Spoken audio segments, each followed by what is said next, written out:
Hey book lovers, my name is Em and I want to talk about books. And cats.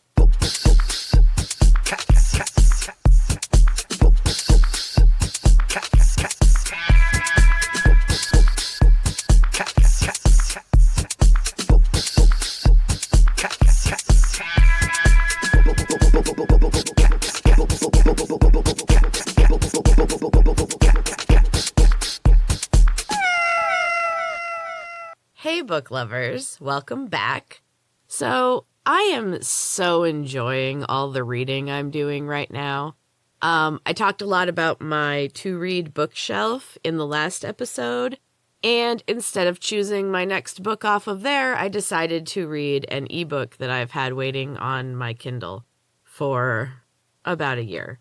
But it's really great, so the to-read shelf will still be there. I feel like I've gotten back into the same kind of reading habits that I had when I was a kid. Like when I was younger, I read all the time. I mean, when I was a kid, we also didn't have computers and internet, so reading was probably the most entertaining option. And I read every day, and I read as much as possible, and I would reread my books over and over and over again. And then I had this big kind of dark period where I didn't read anything. I was in college and I would read some stuff for classes, but it was mostly plays because I was a theater major. And I didn't read anything just for fun. When I first started writing novels, I also didn't read very much because I noticed that whatever I was reading, that style of writing would kind of bleed over into my writing. And now I've been writing long enough that I feel like I kind of have my own writing style, and I don't get as influenced by other things, so I can read and also write. So now I'm coming back into reading. I am reading all the time. I'm so far hitting my a book a week goal. So far so good. And I love having this podcast as a motivator to keep me reading, and I just love talking about books. So thank you for listening. And again, if you have any book suggestions, I'm happy to add to the shelf. So send them in, books.cats.pod@gmail.com. So this week I chose Anxious People by Fredrik Backman. Basically because I was dealing with a lot of anxiety recently. I always have trouble with it, but I just had to switch up my medications, and now things are much better and I'm feeling really good. But I had a brief time where I wasn't feeling okay, and it's not the best feeling, but I feel like it needs to be talked about more. You know, people my age were kind of raised with this shame that was attached to being on any sort of medication or having any sort of therapy or anything like that. And I don't think that that's good, because now that I am on medications and I am treating my anxiety and my depression the way you would treat any other, illness, I feel so much better. And if I hadn't had the shame, maybe I could have felt this way sooner, but it is what it is. But I just if you're struggling with these things, don't be afraid to talk to somebody, and don't be afraid to ask for medications, because some people need them and they are a lifesaver, literally.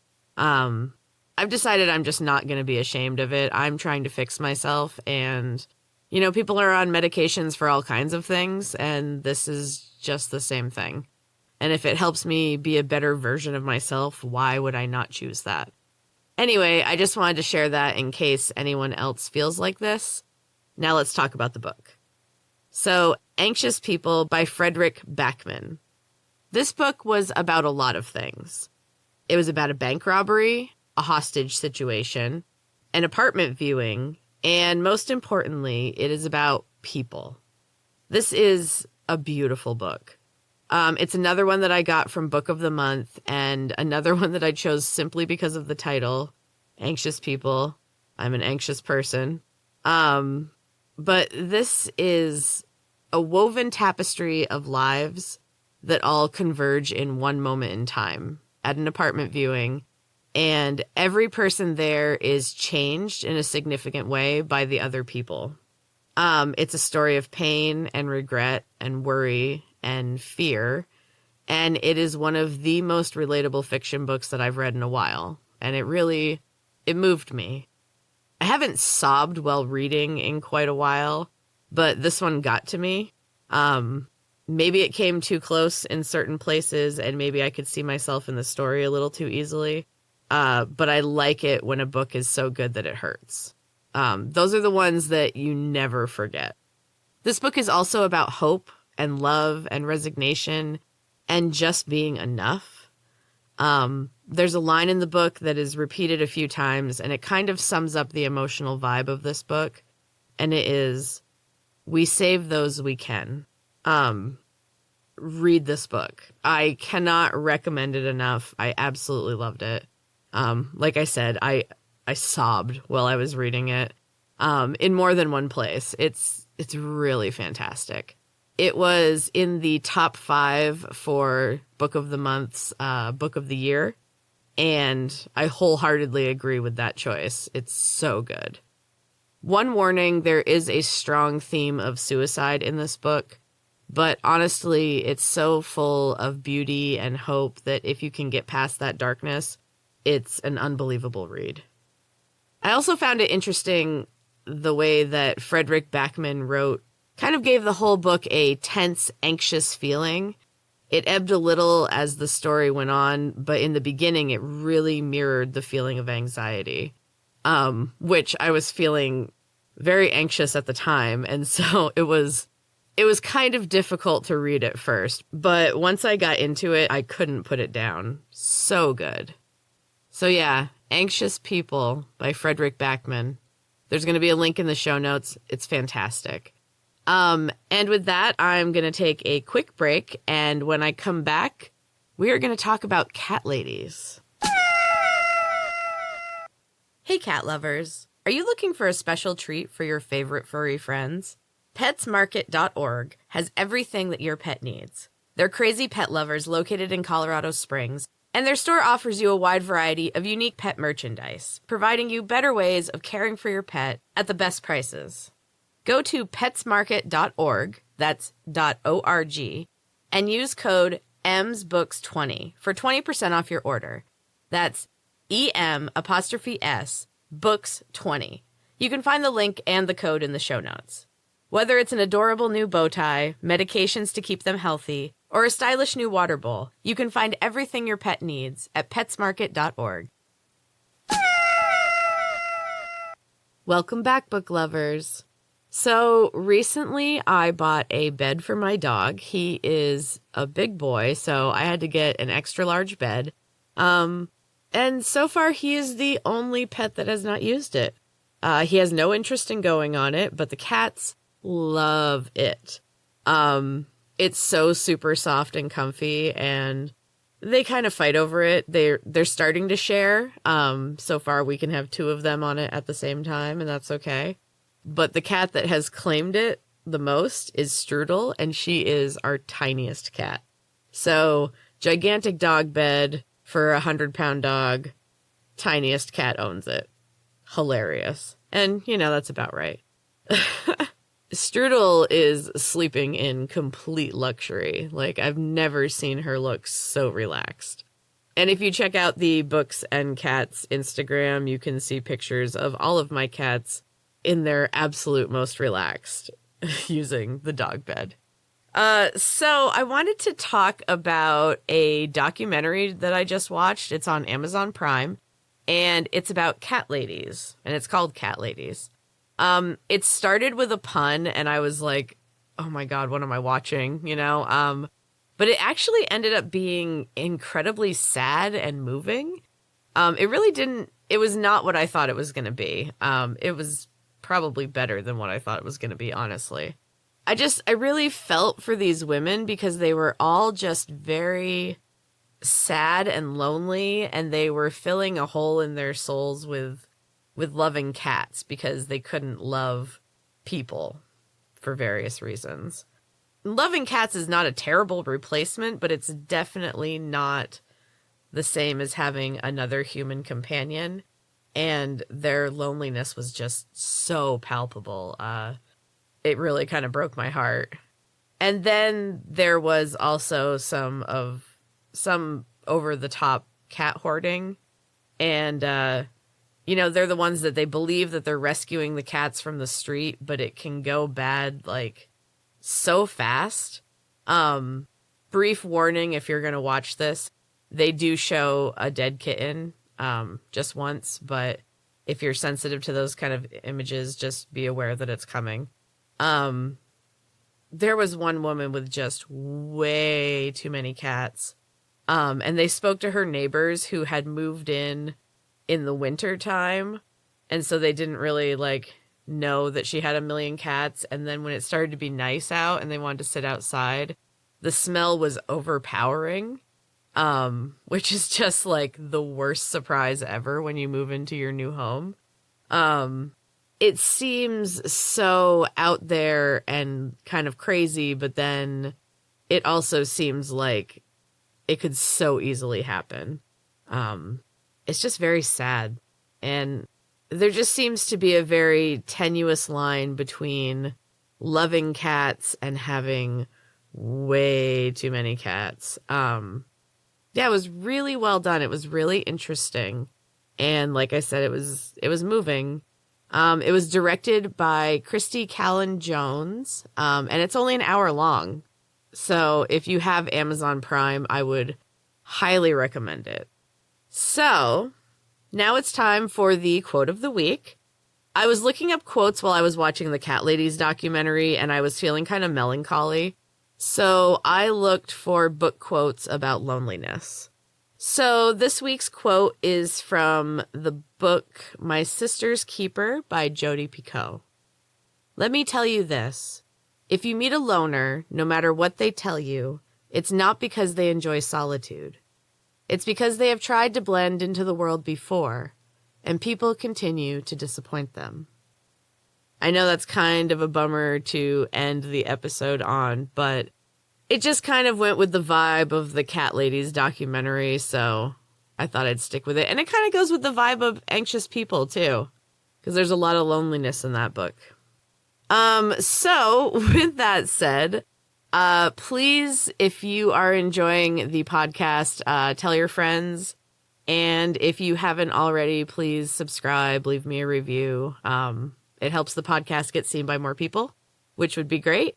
And don't forget that if you stick around after the music, you can listen to Chapter 5 of Heart of the Storm, which is my writing project where I try to write a chapter a week, and then I read a not super edited, very rough chapter to you.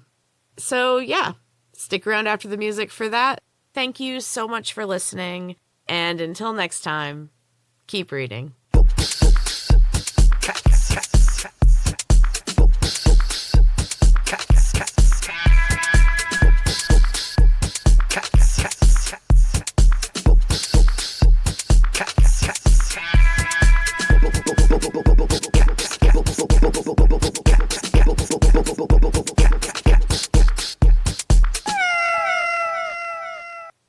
Okay, so thank you for sticking around for Chapter 5 of Heart of the Storm.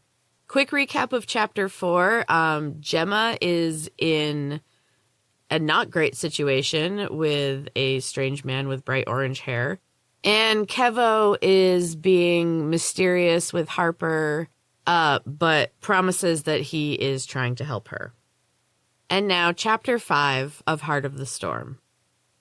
Kevo clasped his hands in front of him. His knuckles were white with the strain. Harper watched him and chewed her lower lip. She couldn't look at the woman standing before her, but she could feel her gaze directed on her like a laser. Through brief glimpses, Harper took in the woman who towered over her. Her skin was golden and glowing. Her dark hair was wound around her head in an intricate crown of braids. Her dark eyes had pierced Harper when the lights first came back on, and she could not bring herself to meet the woman's gaze again.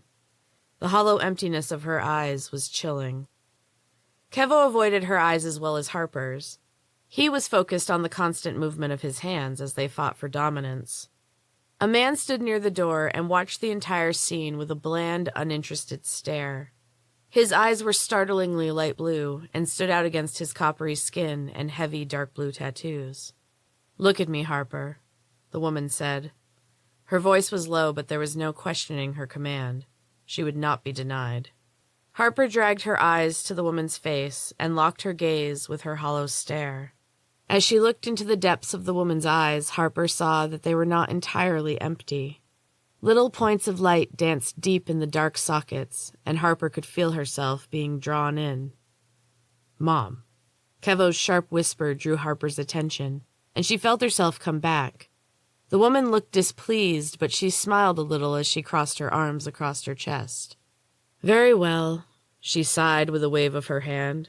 She moved to the weight bench and sank down with a distasteful curl of her lip. "Well, Kevo, my dear son, what shall we do now? You seem to be running the show."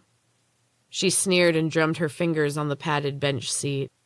Kevo swallowed hard, but he released his hands from their death grip and raised his eyes to meet his mother's.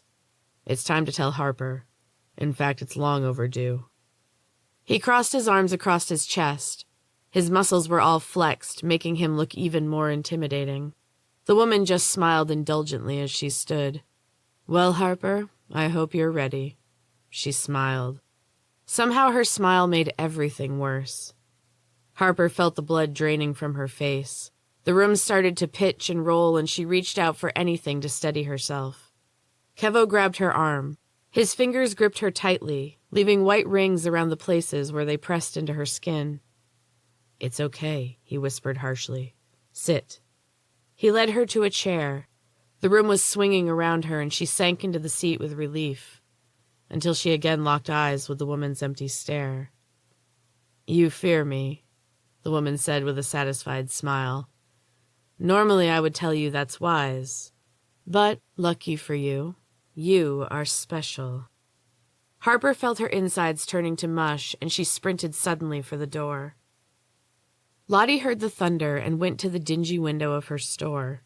She turned off the lights and felt the comfortable darkness settle around her. Placing her fingertips on the filthy glass, she pressed her nose against its grimy surface and exhaled a deep breath that clouded the glass. When it cleared, she could see the muscle house. Her view was from across the street, an impossible feat in the real world, but the valley had its own rules. She pressed her forehead to the glass. She could no longer see it, but a faint coolness reminded her of where she was. There was a second, louder clap of thunder, and Lottie winced. The picture in front of her grew cloudy until she composed herself and pushed herself further forward. The coolness enveloped her now, and she pushed down the worry before it could affect her again. She'd never gone this far before. The lights in the gym came back on. It was the only business open at this time of night, though very few people walked through their doors at any hour. Some could not walk through them at all.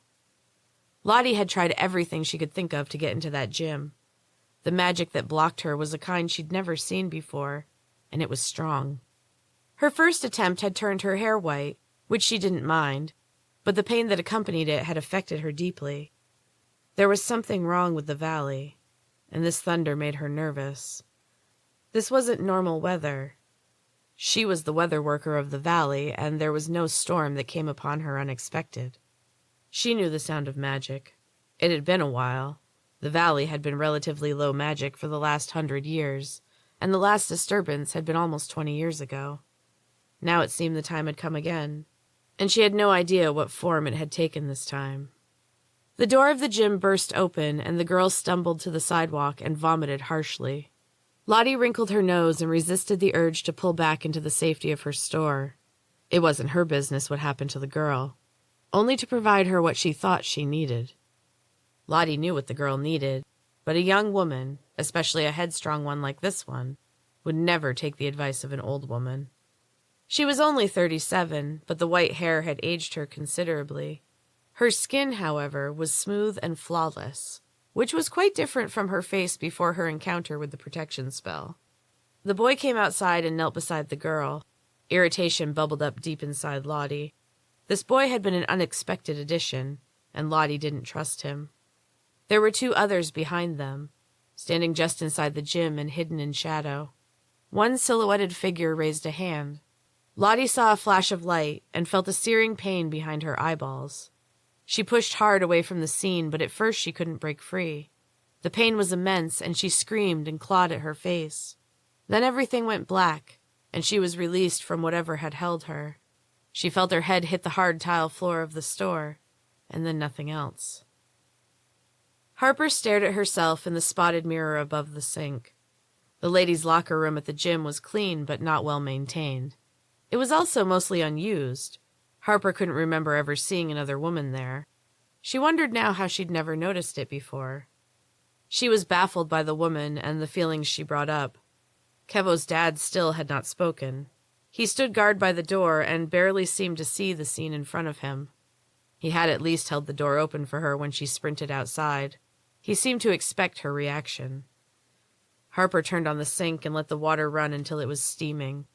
She held her face above the rising tendrils and inhaled deeply. The steam made her feel clean and new, something she knew she could never actually be. She leaned her forehead against the foggy mirror and watched the beads of water form and tremble before racing down the mirror's spotty surface, leaving a clean trail through the haze. Clarity. That was the problem, wasn't it? That she would always be a smudge, a spot of filth on a pristine piece of glass. That no amount of steam could ever clean the tarnished insides that only she knew existed. Harper cupped her hands under the hot water and splashed it on her face. It burned, but she liked it. At least she could feel something. That woman out there knew something about her, and the thought made her stomach clench painfully. She might know the truth about Harper. Maybe she could see inside, see the blackness that covered her heart in rotten, angry patches. The door to the locker room swung open, and Harper spun around to face the woman. Her smooth, flawless skin was covered in dark blue tattoos, much like her son's but more intricate and covering more of her skin. She smiled, and Harper felt another cramp in her bowels. There was nothing wrong with the smile. The woman was stunningly beautiful. But when she smiled, she filled Harper with dread. "Have you recovered?" She smirked as Harper nodded nervously. "You've been a good friend to my son, Harper. He needed that. I've always believed in a favor for a favor, and frankly, my dear, you owed me one." Harper's throat was frozen. The words wouldn't come. Even her thoughts were cloudy and uncertain. The woman nodded and smiled again. Harper winced in pain. "I'm sure you're wondering how you could possibly owe me anything. I find that annoying, but I don't blame you. Your mother gave certain instructions, and they were followed to the letter." The woman sighed. "I could do that much for her anyway." Harper wanted to talk. She had so many questions. The woman seemed to understand. She nodded and waved a hand. Yes, I know you have questions, but I have a promise to fulfill first." She moved close to Harper with a sudden swiftness that startled the young woman and made her pull back instinctively. The woman had been reaching for her, but she stopped and slowly let her hand fall from where it hung in the new space between them. She pressed her lips into a thin smile, an angry smile that was by far the worst one yet. Harper's insides danced, but she held her ground. It seemed incredibly important, though she had no reason why. "I knew your mother." The woman grimaced as she spoke, and she sank down onto a bench in the middle of the locker room. Harper remained perfectly still, as if she could ruin this moment if she dared to breathe. Considering the severe woman who stood before her, she thought it was entirely possible. The woman laced her fingers together and stared at her hands as they clenched and unclenched reflexively in her lap. Tiny beads of sweat formed along her upper lip, and she took a shaky, audible breath before she continued. "I'm sorry. I have not spoken of her in a long time, though she is always in my thoughts. We were close friends as children, but we started to grow apart as we became young women. Probably about the age you are now. But I always loved her. That you must understand." Her words were coming rapidly and her breathing grew heavy. When she knew what she had gotten herself into, when she understood, it was already too late. So she came to me with instructions. "I've kept you here in the valley, kept you safe. You stayed with us for a little while. until you were 3. We worried you would remember Kevo, but 10 years is a long time." She nodded at the slow understanding dawning on Harper's face. "Your friendship was not accidental, and I am very grateful he has had you these last 5 years. I know Kevo is grateful as well." Finally, Harper could speak, but her words came out all at once. Her scream rocked the woman and knocked her backwards off the bench. Without wasting a second, Harper darted out the door. Kevo and his dad were huddled by the front desk, but she took them by surprise and slipped out the door. Harper didn't turn right or left. She ran straight out the door of the gym and into the road. A horn blared, and a rusty red pickup truck sped around her.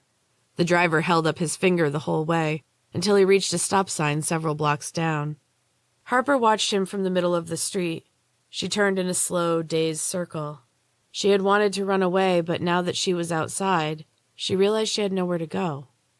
There was a bright flash and the sound of tinkling bells. Hands appeared through a wavy space in the air beside her and pulled her in. They pulled hard, and Harper landed on her hip with a jarring bump. The white tile and dusty shelves were unmistakable, and she raised her eyes from her place on the floor to Lottie's smiling face. "Welcome back, love." She grinned and held out a hand to Harper. She was surprisingly strong, and she pulled the young woman to her feet with little effort. "Well?" She smiled and gestured to the shelves, which were now packed with small brown parcels. "What do you need?" And that, book lovers, is the end of Chapter 5. I hope you are enjoying Heart of the Storm. And if you have any suggestions or anything else, send them to me at books.cats.pod@gmail.com or on our Instagram. And until next time, keep reading.